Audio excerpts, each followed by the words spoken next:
আসসালামু আলাইকুম রহমতুল্লাহি ওয়া বারাকাতুহু। আলহামদুলিল্লাহি রাব্বিল আলামিন, আসসালাতু ওয়াসসালামু আলা রাসূলিহিল আমিন ওয়া আলা আলিহি ওয়া আসহাবিহি আজমাইন।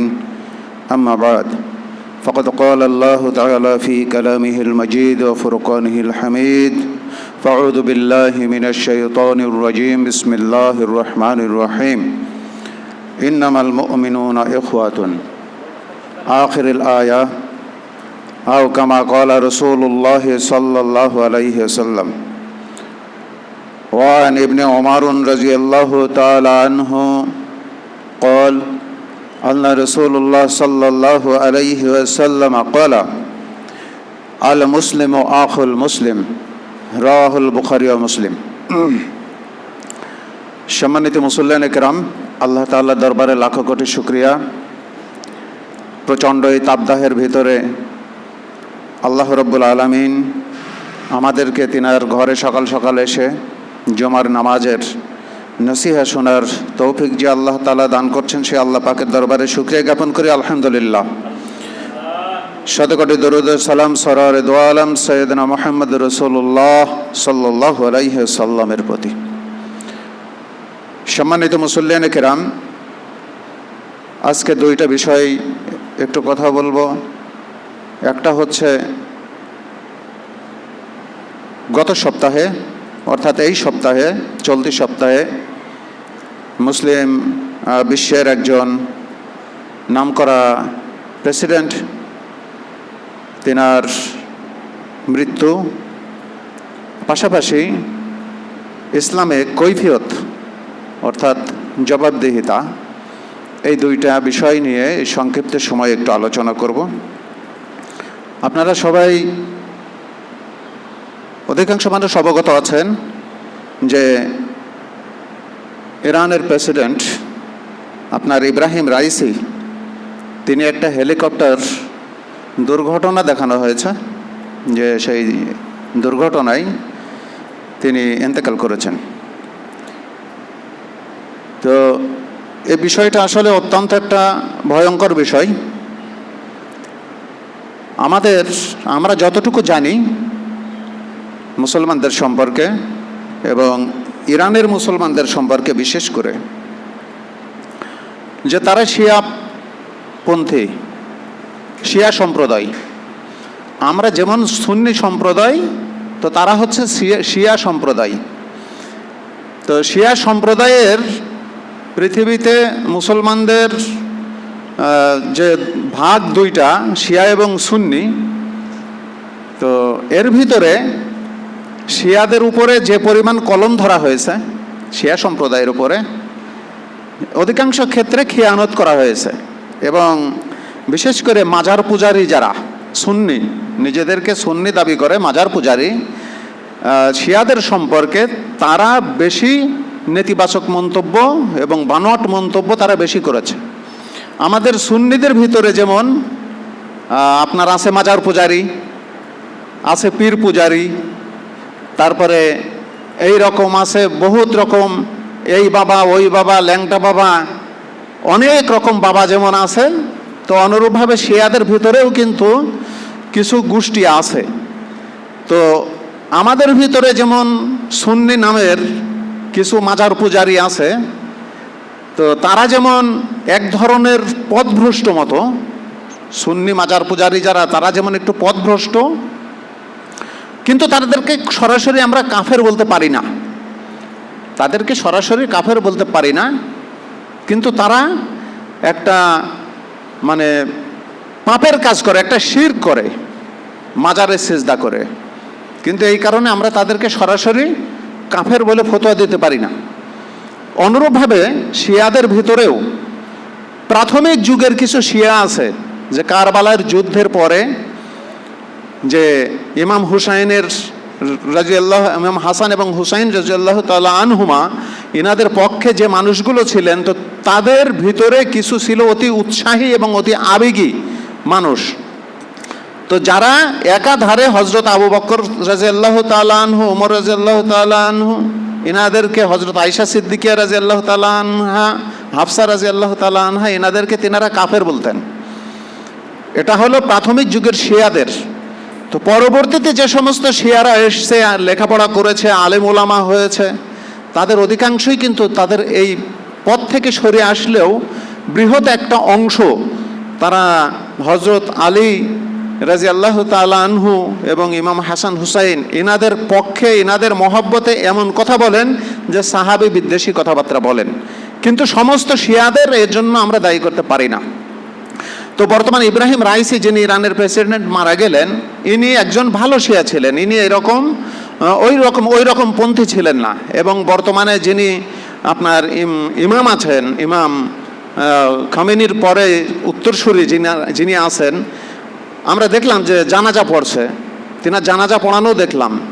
তো তিনি সুন্নাহ মোতাবেকই তিনি দেখলাম জানাজা পড়েছে। তিনার জানাজাতে কিন্তু আমরা কোনো নেতিবাচক শব্দ বা অতিরিক্ত কোনো শব্দ আমরা পাইনি।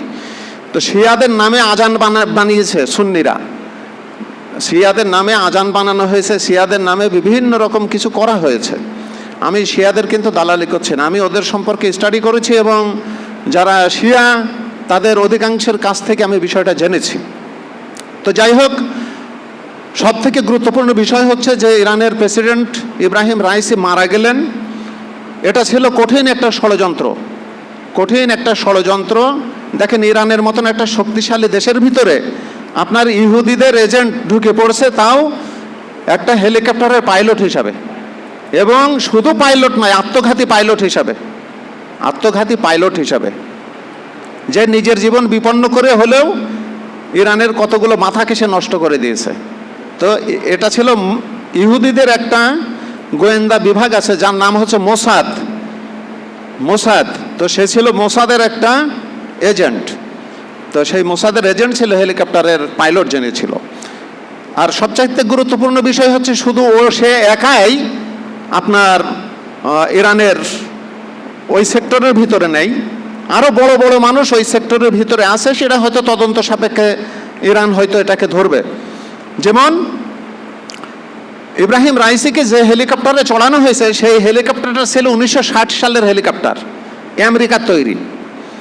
তো এটা 1976 সালে আপনার ইরানের সাথে যখন ভালো একটা বন্ধুত্ব ছিল, 1976 সালে ইরানের কাছে এই হেলিকপ্টারটা বিক্রি করে। 1960 সালের হেলিকপ্টার, আমাদের বাংলাদেশ স্বাধীনতার অর্জনেরও 10 বছর আগের হেলিকপ্টার, ইরানের কাছে সেটা বিক্রি করেছে 1976 সালে। 76 সালে ইরান নেওয়ার পরে ওইটা ইরান ব্যবহার করেছে। আর এর আগে যে 15 থেকে 16 বছর ব্যবহার করেছে আপনার আমেরিকান এয়ারফোর্স। তো আমেরিকান যখন কোনো প্রযুক্তিকে ব্যবহার করার পরে অন্য কোনো রাষ্ট্রের কাছে যখন সেটা বিক্রি করে, তো তাদের ওই সমস্ত প্রযুক্তিগুলোর ভিতরে এমন ডিভাইস থাকে যে ডিভাইসগুলো ওদের নিয়ন্ত্রণে সদা সর্বদা থাকবে, যে চালাতে পারবেন আপনি যখনই জিনিসটা অন করবেন তখনই তাদের নিয়ন্ত্রণে চলে যাবে সেই জিনিসটা, আপনি ঠেকাতে পারবেন না। তারা যদি মনে করে ওই জিনিসটাকে ওই জায়গায় ডিস্ট্রয় করে দিবে, তারা ডিস্ট্রয় করতে পারবে, তার কারণ মূল সুইচ আছে তাদের হাতে। তো এই হেলিকপ্টারটা ছিল এই রকম একটা বিষয়। তো এখানে সব থেকে গুরুত্বপূর্ণ বিষয় হচ্ছে, দেখেন, একজন দেশের প্রেসিডেন্ট একটা জায়গায় যাবে, তাকে দেওয়া হলো একটা পুরাতন হেলিকপ্টার, বিকল একটা হেলিকপ্টার, যে হেলিকপ্টারে পার্টসপত্র পাওয়া যায় না। তার কারণটা কি? আমেরিকা ইরানের উপরে যে স্যাংশন দিয়েছে, যে অবরোধ দিয়েছে, এই অবরোধের কারণে পার্টসপাতি যত আছে সব আমেরিকাতে। ইরানে কিন্তু কোনো পার্টস তৈরি হয় না এই হেলিকপ্টারের। তো এখন অবরোধ তখন আর আমেরিকা থেকে পার্টসপাতি আসতে পারে না। তো এইরকম একটা বিকল হেলিকপ্টারে প্রেসিডেন্টকে দেওয়া হয়েছে। এটা ছিল একটা। 2 নম্বরে হচ্ছে, দেখেন, সেই হেলিকপ্টারের সাথে আরো 2টা হেলিকপ্টার গেছে প্রেসিডেন্টের হেলিকপ্টারের সাথে।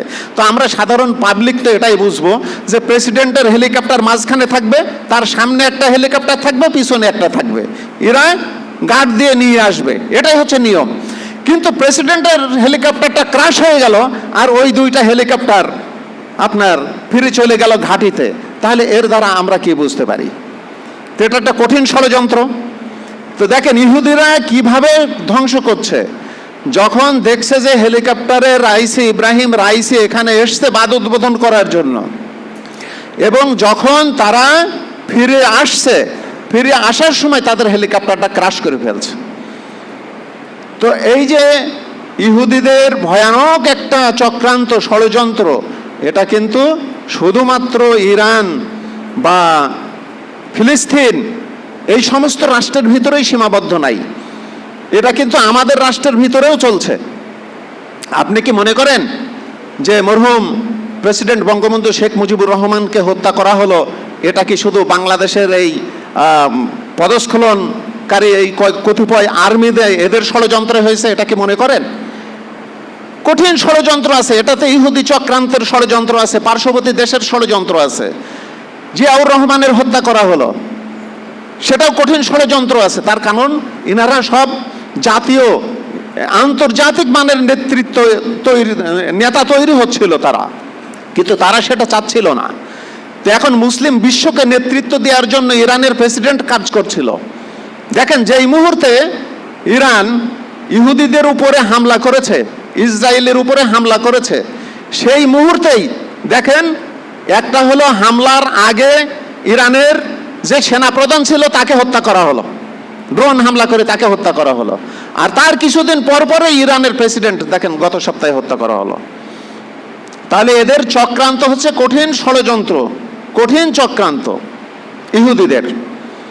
তো এই চক্রান্ত কিন্তু আমাদের বাংলাদেশেও যে নেই তা নাই, আমরা হয়তো জানতাম না। আর এখন যাদের হাতে মিডিয়া আছে তারা কিন্তু এখন জানে মিডিয়াতে, সোশ্যাল মিডিয়াতে বিশেষ করে ইহুদি সম্প্রদায় এখন বাংলাদেশে তো প্রকাশ্যে তাদের তৌরাত, তাদের ইনজিল এই সমস্ত সম্পর্কে কিন্তু বিশেষ করে যে সমস্ত সোশ্যাল মিডিয়াগুলো আছে সেগুলোতে তারা প্রচার করছে। তো যাই হোক, আমরা এই হত্যার বা এই ষড়যন্ত্রের আমরা তীব্র নিন্দা এবং প্রতিবাদ জানাই। পাশাপাশি আমি একটা বিষয় বলছিলাম যে আমরা কেন সেই ইরানের প্রেসিডেন্ট বললো না কোন দেশের প্রেসিডেন্ট বললো, আমাদের কেন এত মাথা ব্যথা? আমাদের মাথা ব্যথা এই কারণে যে আল্লাহ রব্বুল আলামিন সূরা হুজরাত যদি আপনারা পড়েন 10 নম্বর আয়াতের প্রথমেই, সূরা হুজরাতের 10 নম্বর আয়াতের শুরুতেই আল্লাহ রাব্বুল আলামিন বলছেন ইন্নামাল মুমিনুনা ইখওয়াতুন, যে নিশ্চয়ই মোমেনরা হচ্ছে ভাই ভাই। মোমেনরা কি? ভাই ভাই। রাসূল করিম সাল্লাল্লাহু আলাইহি সাল্লাম বুখারী, মুসলিম, তিরমিজি কয়েকটা হাদিসে সহিহ সনদে হযরত ইবনে ওমর রাদিয়াল্লাহু তাআলা আনহু হাদিস বর্ণনা করছেন যে রাসূল করিম সাল্লাল্লাহু আলাইহি সাল্লাম বলেছেন আল মুসলিমু আখুল মুসলিম, যে মুসলমান হচ্ছে মুসলমানের ভাই। মুসলমান কে? মুসলমানের ভাই। তো একজন মুসলমান হচ্ছে আরেকজন মুসলমানের ভাই। তো সে শিয়া হোক, সে সুন্নি হোক, সে রাফেজি হোক, যে ব্যক্তি এক আল্লাহকে বিশ্বাস করে এবং রাসূলকে স্বীকার করে, যে ব্যক্তি আল্লাহকে এক জানে এবং রাসূলকে স্বীকার করে, আমাদের দৃষ্টিতে সে মুসলমান আর সে আমাদের ভাই। সে আমাদের ভাই। সে কোন দল করে, সে কোন গ্রুপ করে, সে কোন গ্রুপের, এটা আমাদের জানার বিষয় নাই। সে কলমা পড়েছে, সে কলমা পড়ে, সে নামাজ পড়ে, সে আল্লাহ রসুলকে বিশ্বাস করে, আখিরাতকে বিশ্বাস করে, সে আমাদের ভাই। এই জন্য আমাদের ব্যথা লাগে, ব্যথা না লাগলেও ব্যথা লাগে। তো যাই হোক, ব্যথা সবার লাগার কথা। আল্লাহ রসুল বলছেন যে এক মুসলমান আর এক মুসলমানের জন্য দেয়ালের একটা জয়েন্ট স্বরূপ। এই যে দেয়ালের এই কোনাটা আছে আর দেয়ালের এই কোনাটা আছে, যে কোনাটা, এই কোনায় কি ইট একটা আর একটার ভিতরে আছে না নেই বলেন তো? আছে, নাই তো জয়েন্ট হবে? জয়েন্ট হবে না। তো এই জন্য আল্লাহ রসুল বলছেন যে এক মুসলমান আর এক মুসলমানের জন্য একটা দেহ স্বরূপ, এক অঙ্গের নেই, দেওয়ালের নেই। এরকম অনেকগুলো উদাহরণ আল্লাহ রসুল দিয়েছেন যে মুসলমান হচ্ছে পরস্পর ভাই ভাই। তো এখন আসেন, ভাই ভাই নষ্ট হয় কিভাবে? মানুষের মাঝে যখন মানুষ হয়ে যখন মানুষের স্বাধীনতাকে হরণ করবে, মানুষ হয়ে যখন মানুষের স্বাধীনতাকে হরণ করে নিবে, সে সময় কিন্তু কেউ কারো বন্ধু থাকবে? আর বলেন, এখন মনে করেন আমার একটা চলাচলের রাস্তা আছে, অথবা আমি একটা পথ দিয়ে চলি। এখন আপনি প্রতিদিন ওই রাস্তাটায় আপনি আমাকে বাধা দেন, তাহলে কি আমার ভিতরে আর আপনার ভিতরে সম্পর্ক ভালো থাকবে? বলেন, ভালো থাকবে না। তার কারণ কি? আপনি আমার স্বাধীনতায় হাত দিয়েছেন। তো মানুষ যখন মানুষের স্বাধীনতা, মানুষ যখন মানুষের বাক শক্তি, কথা বলার অধিকার, চলার অধিকার, তার খাওয়ার অধিকার, তার জীবনযাপনের অধিকার, এই সমস্ত অধিকারগুলো যখন মানুষ খর্ব করবে, তখন কিন্তু এই ভাই ভাই সম্পর্কটা আস্তে করে নষ্ট হয়ে যাবে। তখন আর কোনো কেউ কারো জবাবদিহিতা থাকবে না। দেখেন, ইসলামে বাক শক্তির, স্বাধীনতার মানে কত মূল্য দেখেন। আমরা ছোটবেলায় একটা গল্প পড়েছিলাম, নাম ছিল কৈফিয়ত। গল্পটার নাম হচ্ছে কৈফিয়ত। হযরত ওমর রাদিয়াল্লাহু তাআলা আনহু, তিনার একটা ঘটনা এই গল্পের ভিতরে তুলে ধরা হয়েছিল।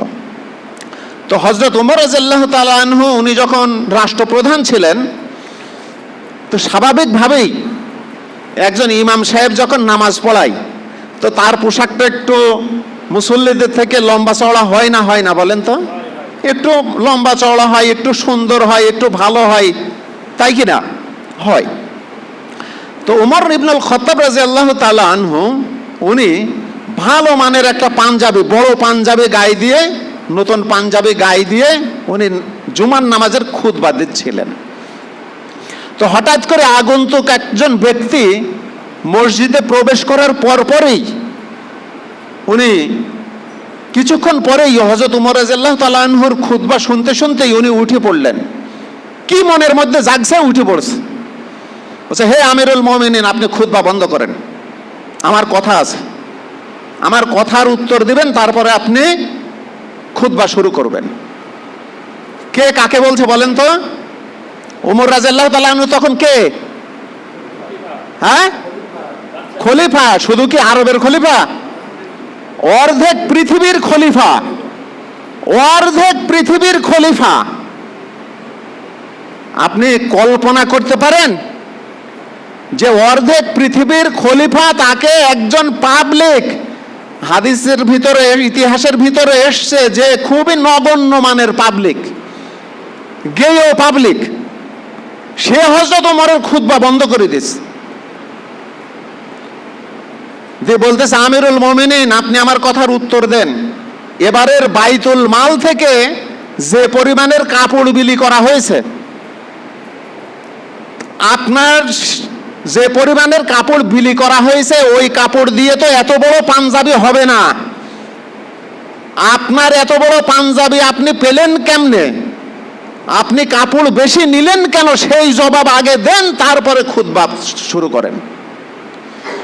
অর্ধজাহানের প্রেসিডেন্ট, তার নিকটে প্রশ্ন করছেন একটা সাধারণ পাবলিক। এখন আসেন, আপনার যদি প্রেসিডেন্টের দরকার নেই, একটা নেতারে গিয়ে বলেন, আপনার তো আজকে থেকে 5 বছর আগে কোনো বাড়ি ছিল না, এখন 2 তলা বাড়ি হলো কেন? শুধু এই কথাটা বলেন, কালকের দিনে আপনি গুম হয়ে যাবেন, পরশু দিন আপনার লাশের অর্ধেক পাওয়া যাবে, অর্ধেক পাওয়া যাবে না। কি কথা আমি মিথ্যা বলছি? যদি পাঠিয়ে একটা নেতারে বলেন যে তোর তো বাড়ি ছিল না, তুই তো করে খাতি, তোর এখন বাড়ি হলো কেমনে, তোর এত গাড়ি হলো কেমনে, এই কথা বল, তারপরে তুই নেতাগিরি কর। এই কথা যদি আপনি জিজ্ঞাসা করেন, তার ওই দিনই আপনি গায়েব হয়ে যাবেন, আর কিছু না হলেও আপনি রিমান্ডে নাইলে জেলখানায় যাবেন। আর অর্ধজাহানের প্রেসিডেন্টকে বলতেছেন, আমিরুল মুমিনিন, আপনি জবাব দেন, এত বড় পাঞ্জাবি পেলেন কোথায়? তারপরে খুতবা শুরু করেন। পাশে ছিল হযরত আব্দুল্লাহ, হযরত ওমর ইবনুল খাত্তাব রাদিয়াল্লাহু তাআলা আনহুর ছেলে। তো বলতেছে, হে আমিরুল মুমিনিন, আপনার পক্ষ হয়ে আমি কি তার উত্তরটা দিতে পারি? তো বলতেছে, ঠিক আছে। তো বলতেছে, আমার ভাগে বাইতুল মালের থেকে যে কাপড়টা এসছিল, আমরা বাবার পুত্রে মিলে একটা সমঝোতা করেছি, আমি এবারের কাপড়টা আমার বাবাকে দিয়েছি, যাতে আমার বাবা হলো খলিফাতুল মুসলিমিন, আমিরুল মুমিনিন, তার পাঞ্জাবিটা যাতে বড় হয়, এই জন্য আমার কাপড়টা আমি আমার আব্বাকে দিয়েছি। আর আগামীবার যখন আবার আমার কাপড় আসবে বাইতুল মালে, তখন আমি আবার আমার আব্বার ভাগটা নেব এবং আমার ভাগটা নিয়ে আমি একটা পাঞ্জাবি বানাবো। সুবহানাল্লাহ বলবেন না? অর্ধজাহানের প্রেসিডেন্ট যখন উত্তর দিলেন, তখন ওই পাবলিক তখন ওখানে বসে গেলেন যে, হে আমিরুল মুমিনিন, এখন খুতবা পাঠ করেন। এটা হচ্ছে কৈফিয়ত, কৈফিয়ত, বাক স্বাধীনতা, বাক স্বাধীনতা। হযরত ওমর কি, হযরত ওমরের যে বডিগার্ড ছিল, হযরত ওমরের যে সহচর ছিল, কথা বলার সাথে সাথে তারে কি গ্রেফতার করতে পারতো না? পারতো না? হযরত ওমরের একটা কথা ছিল কি জানেন? আল্লাহ রসুলের আমলে ছিল এই কথা। আল্লাহ রসুল যদি কারোর প্রতি বলেছেন যে তুমি এই কাজটা এভাবে করছো কেন, হযরত ওমর বলতেন ইয়া রাসূলুল্লাহ ইয়া হাবিবাল্লাহ, আমাকে নির্দেশ দেন, আমি ওর গর্দান উড়াই দিই। কথায় কথায় মানুষের গর্দান উড়াই দিতেন উনি, যে ইয়া রাসূলুল্লাহ, সে আপনার উপরে কথা বলে, আপনি অর্ডার দিন, আমি ওর গর্দান উড়াই দেব। আর সেই উমরকে একটা পাবলিক প্রশ্ন করতেছে, বাক স্বাধীনতা কারে বলে? আপনি তো পাতি নেতার কাছে বন্দী, আপনি তো পাতি নেতার কাছে আমাদের জবানবন্দি। আর রাষ্ট্রের প্রেসিডেন্টের নিকটে দেখেন জবান খোলা, কত স্বাধীন ছিল তারা। আর এই জন্য তারা একজন আরেকজনের জন্য জীবন দিতেন, একজন আরেকজনের জন্য জীবন দিতেন এই কারণে যে তাদের কথা বলার অধিকার ছিল। বাইতুল মাল থেকে বাইতুল মালে রিলিফ এসছে, সেই রিলিফ প্রেসিডেন্টও যতটুকু কাপড় পাচ্ছে, পাবলিকও ততটুকু কাপড় পাচ্ছে, কোনো কম বেশি নেই, কোনো কম বেশি নেই। দেখেন একজন ছোট পাবলিকও যতটুকু কাপড়, আমিরুল মুমিনিনও ততটুকু কাপড়। এখানে কোনো পার্সিয়ালিটি নেই যে আমি অমুক, আমি তমুক, আমি বেশি, আমার আত্মীয়, আমার অমুক, আমি একটু বেশি নেব, এই সমস্ত কিছু নেই। এই ছিল না দেখেই তাদের নিরাপত্তা ছিল, তাদের শান্তি ছিল, তাদের সমৃদ্ধি ছিল, তাদের প্রবৃদ্ধি ছিল, তাদের বাক স্বাধীনতা ছিল। আর এখন যত বাক স্বাধীনতা হরণ হচ্ছে, নিরাপদ কি কেউ আছে? আমরা কেউ নিরাপদ বলেন?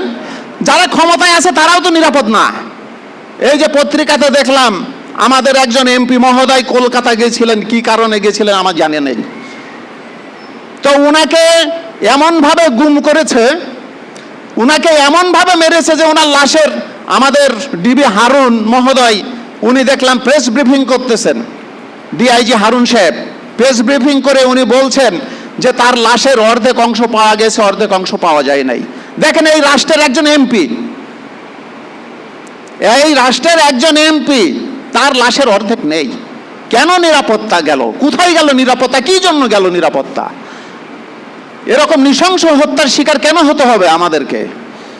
কারণ এই একটাই, আমরা মানুষের বাক শক্তিকে স্তব্ধ করে দিয়েছি, আমরা মানুষের অধিকারকে নষ্ট করে দিয়েছি, আমরা মানুষের অধিকারকে খর্ব করে দিয়েছি।